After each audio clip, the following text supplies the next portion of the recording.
Now there's options about adding extra hydration to your skin, specifically if you're using products that are really drying. So maybe you're getting used to tretinoin, or you live in a very dry climate, or you're like me, you're chronically dry skin.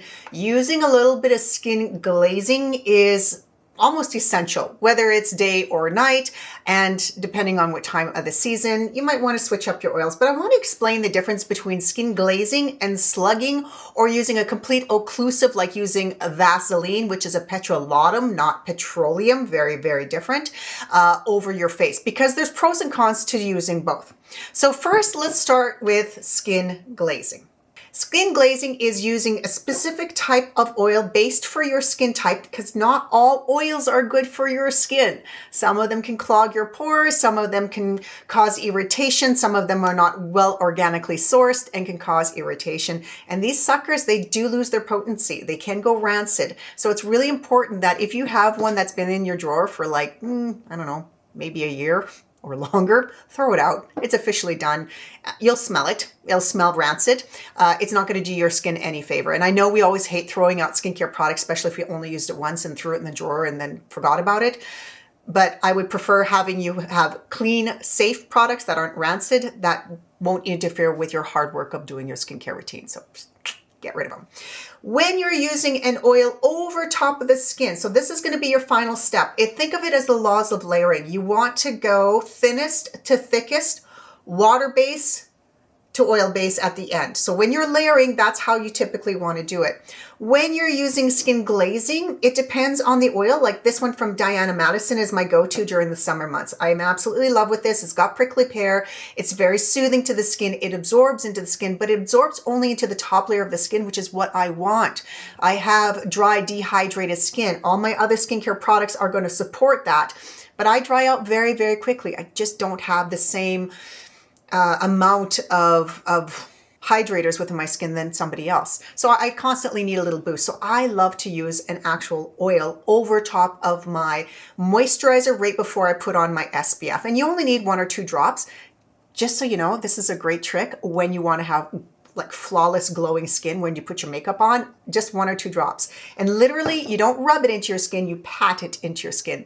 It's going to create that beautiful shield over top without being a complete occlusive. It's not going to be like a pot, a lid over your pot. It's just going to be like a nice extra hydrator over top of the top layer of your cells. And that's perfect. That's what we want. At night, you can use something a little bit more robust. If you find that you sleep with the fan, maybe you live in a climate that's very, very dry, whether the desert or the winter, wherever you live, or you're just really, really, really dry. This is where using something a little richer is better. This is brand new that I've just BJM approved. It's the Barrier Repair Oil, serum from Sweet Chemistry Lab. I honestly cannot get over how incredible my skin feels with it. I have been using 1 pump both day and night. I actually got sick when I started testing this. So of course I was blowing my nose constantly, causing that aggravation, dryness. And I did not, as soon as I started using this, I did not have any more issues. My skin healed. Now there's other ingredients in here that helped heal my skin, but this is organically sourced. It's not the cheapest option, but this is absolutely one of my bona fide favorites for this time of the year, I'm recording this, it's winter time. So that's why I'm just singing its praise. I love it so much. I definitely gonna have this in my permanent roster, because for me, dry, dehydrated skin, I want to stay dewy and glowy and hydrated, but I don't want to look oily. And that's the thing. When I shot my shelf with all the skin glazing oil options, I made sure that I categorized them based on your skin type, because everybody can do something a little bit different.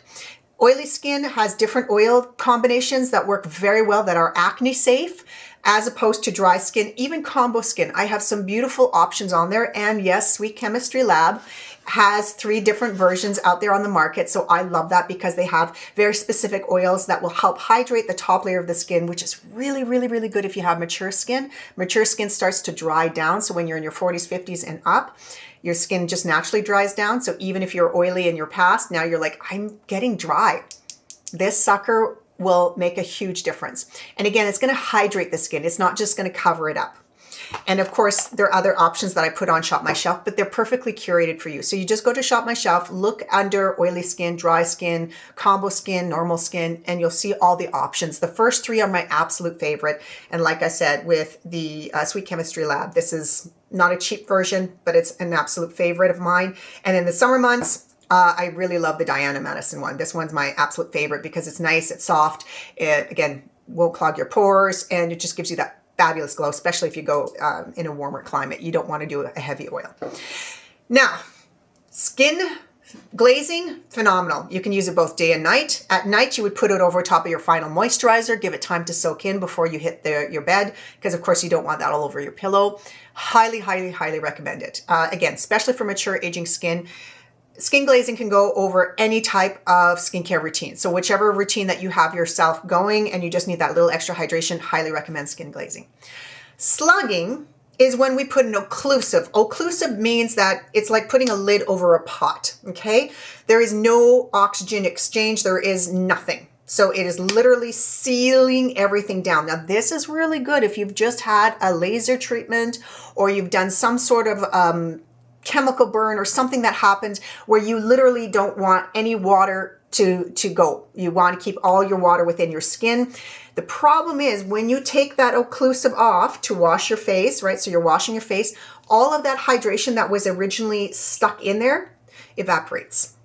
And this is why I'm not a fan of slugging, because where you like I said, you put the lid on the pot and it's all nice and hydrated, but as soon as you lift the pot off or the lid off the pot, your skin will have what's called transepidermal water loss, and then it just starts drying down. And specifically, this is what happens when people slug at night, and then in the morning, they wash their face, they do their skincare routine, but now they're getting more transepidermal water loss because their skin was stupid hydrated.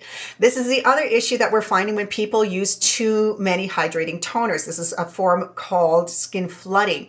It puts way too much moisture within your cells, and it just basically hydrates them to the point where they can't hold anymore. And then when that happens, they actually diffuse the way that your skin absorbs other skincare ingredients. So you're pretty much not, your skincare is not going to be as effective at all because again, it's not penetrating in. And then on top of that, you have more transepidermal water loss, and then you put more toners on, and it's a hot mess. So slugging is not my favorite. If you want to add that extra layer of hydration, go with a glaze. Okay, skin glazing, you can't go wrong. But there are, like I said, there are times when you've done something really aggressive to your skin where you will need a little bit of slugging. Okay, a little bit is not going to hurt you over a short period of time. It's just not a method that I recommend for long-term use. That's why I don't recommend any type of lips that have actual wax. The wax seals it in, and as soon as you lick it off or you wear it off by drinking or speaking, you get more transepidermal water loss. You actually you dry out your skin and you make it worse, and then you put more on. And a lot of people actually have major issues by using any type of wax-based product on their skin. So again, be mindful. If you can find different options, highly recommend them. And again, everything that I put on Shop My Shelf has been tested. I have to love it, has to work. So you're going to see the first three are my absolute favorites, but whatever makes that shelf is typically like, yep, I liked it, is going on the shelf. But the first three are my current obsessions and favorites. So then that way you can make a little bit more of an informed decision on which one A, you can get, and B, which one you want to try. So I hope that helped explain the differences between skin slugging or glazing the skin, because they are very effective tools when used appropriately and in the right sequence. And again, it's always going to go on last over top of your final moisturizer. So I hope you found this video helpful. And again, any follow-up questions, please write them on the forum. I am happy to help.